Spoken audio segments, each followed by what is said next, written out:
Party రాష్ట్ర అధ్యక్షులు గౌరవనీయులు అచ్చెన్నాయుడు గారు,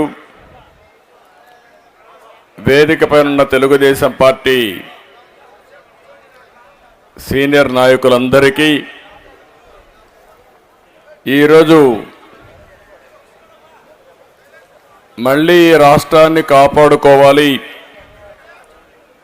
గాడి దప్పిన పరిపాలన ఘాట్లో పెట్టాల్సిన బాధ్యత నాపైన కూడా ఉందనే ఉద్దేశంతో సి రామచంద్రయ్య గారు అయితే 2027 వరకు ఆయనకు ఎమ్మెల్సీ ఉన్నాం. ఈ రాష్ట్రాన్ని కాపాడుకోవాలని ఏకైక ధ్యేయంతో స్వచ్ఛందంగా పార్టీలోకి వస్తున్నారు. వారిని మనస్ఫూర్తిగా అభినందిస్తున్నా, స్వాగతం పలుకుతున్నా. నేను ఆ విషయాలు మళ్ళీ మాట్లాడతాను. వారే కాకుండా అనకాపల్లి నుంచి దాడి వీరభద్రరావు గారు ఒక సీనియర్ నాయకుడు, ఆయన దాడి రత్నాకర్రావు, దాడి జైబీర్ అందరూ కూడా తెలుగుదేశం పార్టీలోకి వచ్చారు. వారికి కూడా ఒకప్పుడు శాసన మండలిలో ప్రతిపక్ష నాయకుడిగా పనిచేసిన అనుభవం ఉంది.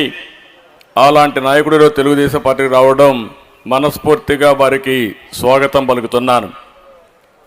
రాయచోట్ నుంచి గడికోట ద్వారకనాథరెడ్డి గారు, ఆయన కూడా ఎమ్మెల్యేగా పనిచేసిన అనుభవం, ఒక రాజకీయ కుటుంబం, ఒక రాజకీయ చైతన్యం కలిగిన కుటుంబం కూడా ఆ కుటుంబం. అలాంటి ద్వారకనాథరెడ్డి గారు పార్టీకి రావడం, అది కూడా కడప జిల్లా రాయచోటు నుంచి రావడం చాలా సంతోషం. వారిని కూడా మనస్ఫూర్తిగా సాదరంగా పార్టీలకు ఆహ్వానిస్తున్నాను. వీరు కాకుండా మీరు చూస్తే అనంతపూర్ నుంచి డాక్టర్ రాజీవ్ రెడ్డి,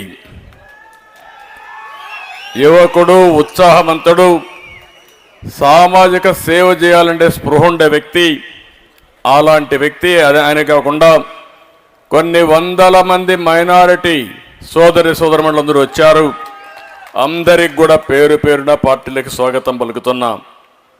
వీళ్ళు కాకుండా బాపట్ల నుంచి పిట్ల వేణుగోపాల్ రెడ్డి, వైసీపీ జడ్పీటీసీ, ఈరోజు జడ్పీటీసీగా ఉండి పదవి పోయినా పర్వాలేదు, రాష్ట్రాన్ని కాపాడుకోవాలని పార్టీలోకి వచ్చారు. వారికి కూడా స్వాగతం పలుకుతున్నాం.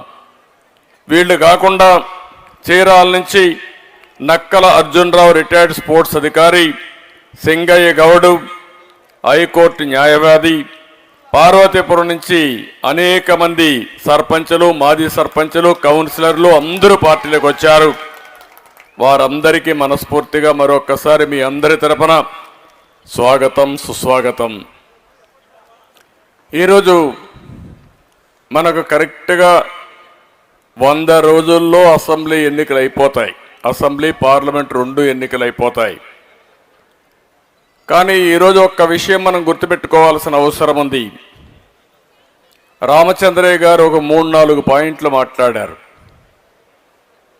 చాలా స్పష్టంగా తక్కువ సమయంలో ఆయన చెప్పింది మీరు చూస్తే, ఎందుకు ఈరోజు నేను మీ నాయకత్వాన్ని బలపరుస్తున్నాను, ఏం అవసరమో చాలా స్పష్టంగా చెప్పారు.